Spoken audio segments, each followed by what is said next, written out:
This video is going to be about how my first year at university changed my life, and I'm also going to give you some advice, some do's/don'ts for freshers going into the first year, so you can learn from what I have experienced in this first year. And as you can see now, I'm back at home. Came back 2 days ago from the University of Nottingham. Okay, so I'll give you some context about my course. I study ancient history. I also lived in catered halls this first term, which were about 5 minutes from campus, whereas most of the other first year halls were catered, where you'd have to go to the canteen to get your food. So I'm going to give general advice for the whole year first, and then I'll go over how university has changed my life, trying to go from the beginning to the end, and then I'll talk about some more points and advice as I go through the year. Okay, so first of all, if you haven't already chosen what accommodation you want to be in, I would 100% recommend self-catered halls, which is where I lived this year, because university students go out quite a bit, and if you're in catered halls and you miss the meal time, that's it. You're just down one meal every day. So I really enjoyed the opportunity of being able to cook whenever I wanted. I could go out clubbing and then wake up at 12 or 1 and have breakfast and then have lunch and go to bed late. It also just creates a bigger sense of community, I think, in the block. So I was on a block of 30 people, and having to cook for ourselves really made it so you had to socialise more. You can argue the same about going and eating canteen food, because you all line up and then get your food and you make friends by talking to people while you eat. But if you actually have to make it yourself and then eat it, it's even more. And lots of people go to university not having a great knowledge of how to cook in the first place. Like me, I literally just lived off bolognese for most of the year, and it can be a great learning experience to learn how to cook in the first year, and your flatmates can help you do that. And it's a social activity, cooking. You can cook for other people, and it's great. One time in my flat we made a roast dinner together, and we've had other meals such as takeaway. If you're in catered halls, you feel a bit more guilty about getting takeaways and things like that, because you're missing out on the meal that you would normally have catered from the canteen. This is another general piece of advice for when you are in your accommodation.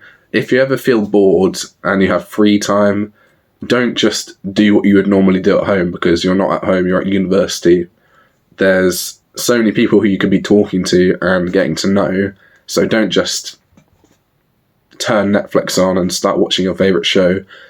Go down the corridor, knock on some doors and try to get to know some people. If you've just arrived and are getting to know your flatmates, just prop your door open, and then whenever someone walks down the corridor, you can have a conversation with them, ask them how they're doing, what they're getting up to, and that just breaks that wall down a little bit and helps you to get to know people. I even did this, in my second term of uni, when I knew everybody in the block. If I felt bored, I'd just go downstairs and talk to my friends, or go downstairs and say, "Oh, do you want to go for a walk, or do you want to play a game?" Or this next point leads on from this. You need to make more effort to make friends with people from your course, because you don't live with them. It's not like you're in the same accommodation. You're not going to be seeing them as often. It's not like school, where you have 4 lessons a week of English or maths, and you have a seating plan and you sit next to the same people every week. There's no seating plan in the lectures, and people will be missing lectures, and it's only once a week per module, depending on what course you do, but that was roughly what it was for me.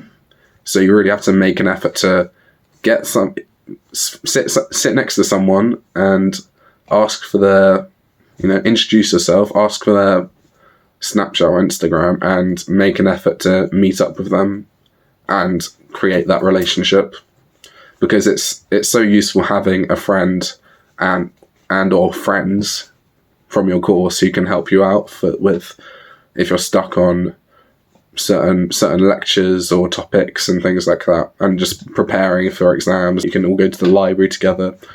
That's something I wish I did more of. Another piece of advice is more specific to if you're going to be self-catered, like I was. Now, I got on really well with my flatmates, and very early on we decided to share all of our plates, bowls, cutlery, pots and pans. So we had cupboards for food, but all of the bottom cupboards were just full of plates. So you'd have a stack of plates, a stack of bowls. So that sort of made it more efficient, because you didn't have two bowls in every cupboard. But I've come back from university now, and I've found out that about half of my plates and bowls, cutlery, has gone missing because I just didn't keep track of it. It wasn't in a specific place that only I was allowed to go into. Anybody could use it. As a result, nobody washed up either, because we would just leave it until Sunday evening and wash it all together, because the cleaner came on Monday morning. It's just a lot easier if you have your own cupboard and plates, bowls, cutlery in there, pots and pans, because you know what's yours. You can remember what to take home later, and you know that if you wash up your own things, no one else will use them, and they'll be available for you to eat off of later. Okay, lastly, for the general pieces of advice before I talk about how university actually changed my life, my last point is do not take drugs / start vaping or smoking. I know so many people from my block of 30 people who didn't smoke or vape before and came to uni and took vape puffs when clubbing with their friends just every now and again, transitioned from that amount of vaping to buying a vape themselves, and now they just do it constantly and can't stop. I'm really glad that I didn't take up vaping or smoking and also other drugs like weed. I was tempted at one point to try weed, but I thought, it's a drug that makes you happy. I don't think I need a drug to make me happy. I can use other ways to bring myself joy. And I didn't really want to do that in an unnatural way. So I'm glad that I didn't do that. Drugs also just cost a lot of money.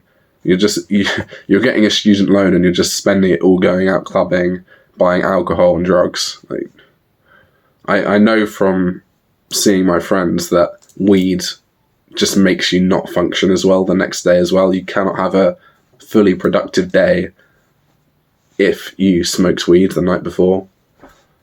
And it also just makes you get the munchies. You're searching around the whole flat for food. Ridiculous. At one point at university, I was making cookies for people. So I bake cookies and then give them out for free around the block, and lots of people liked them. And at one point, people were smoking weed and getting the munchies so often, I thought I could really solve a problem, solve this gap in the market by baking cookies and giving them to people and selling them for when they just after they've smoked weed. But I didn't go through with it in the end. Okay, so that's it for the general pieces of advice, and I'm going to talk about how university changed my life, and I'm going to start from Freshers Week.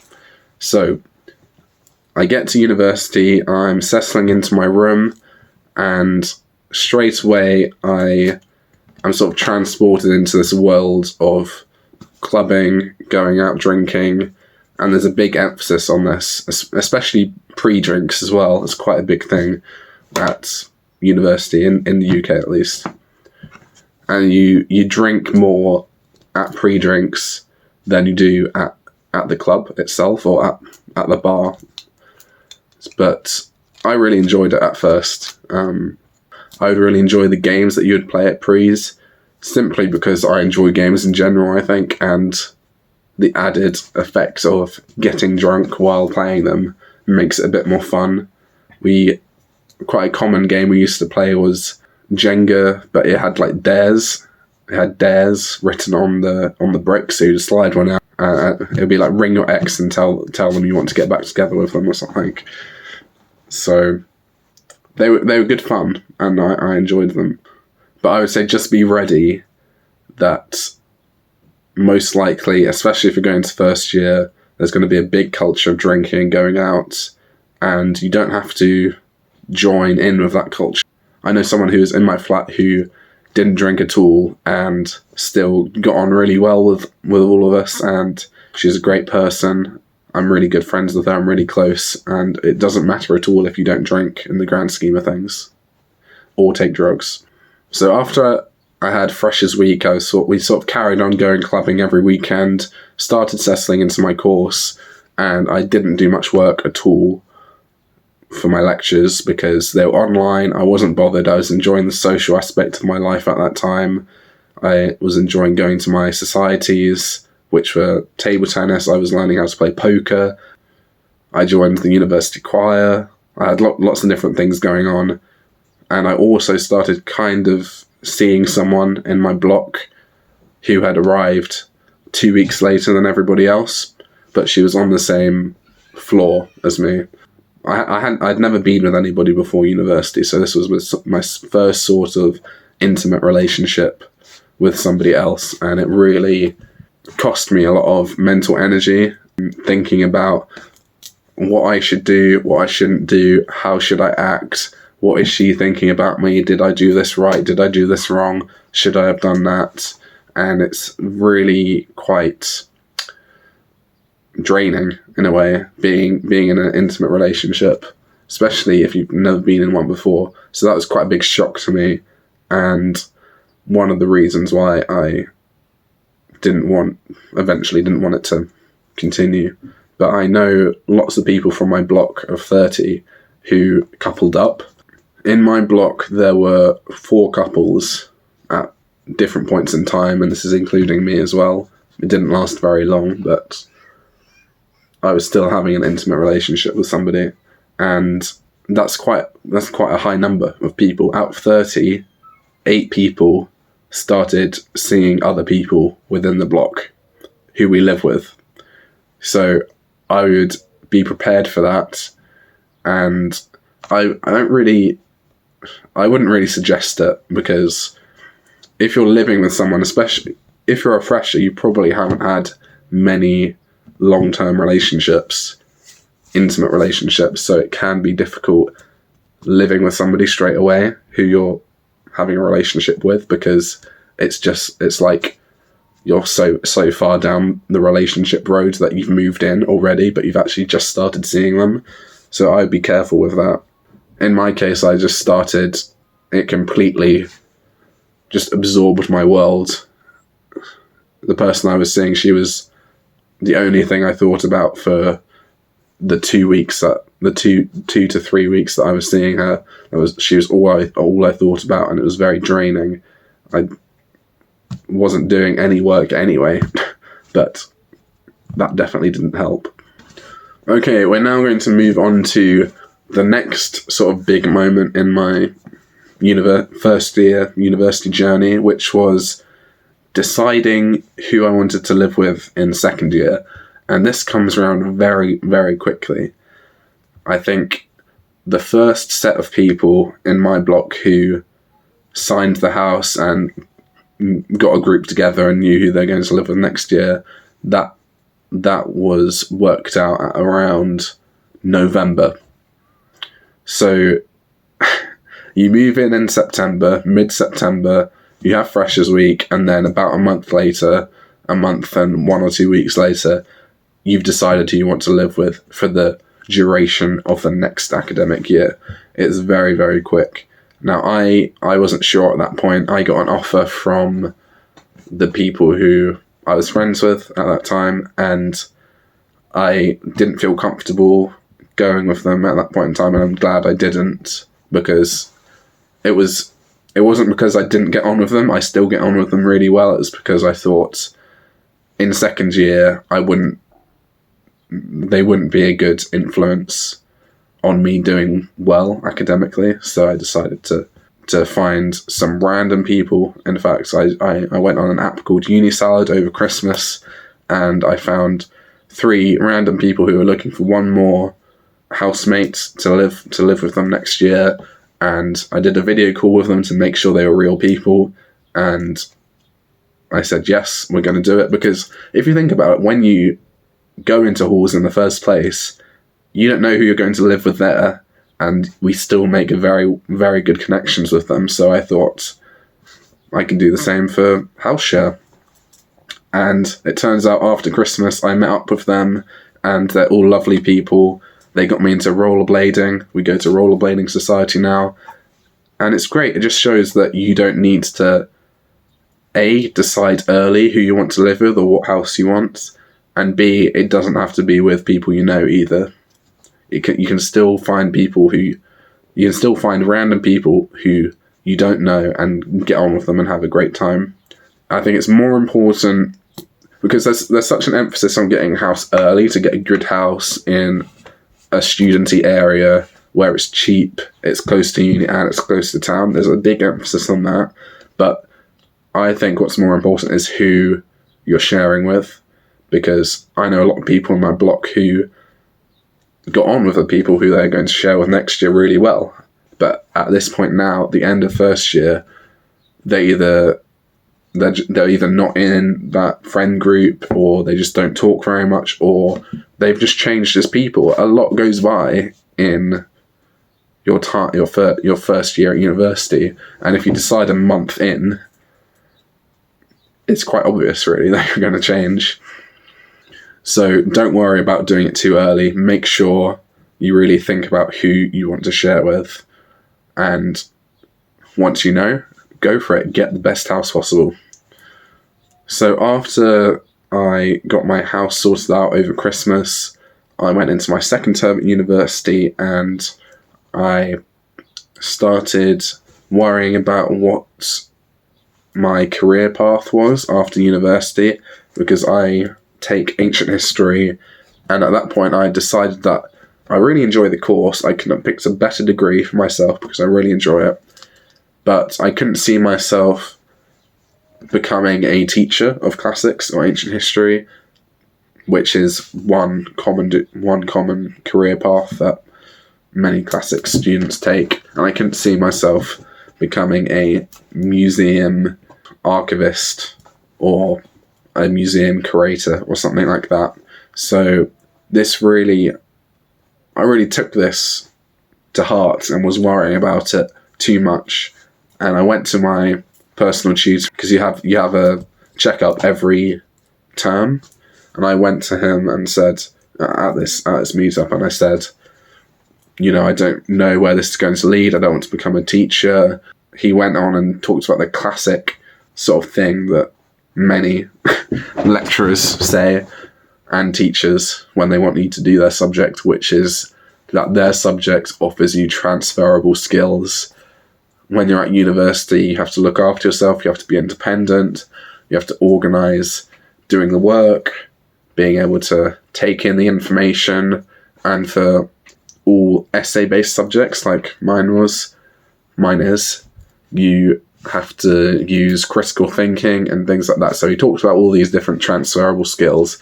I thought, it's not really what I was asking for, not really what I was looking for. But now, thinking about it now, I realise that he's actually right, I think.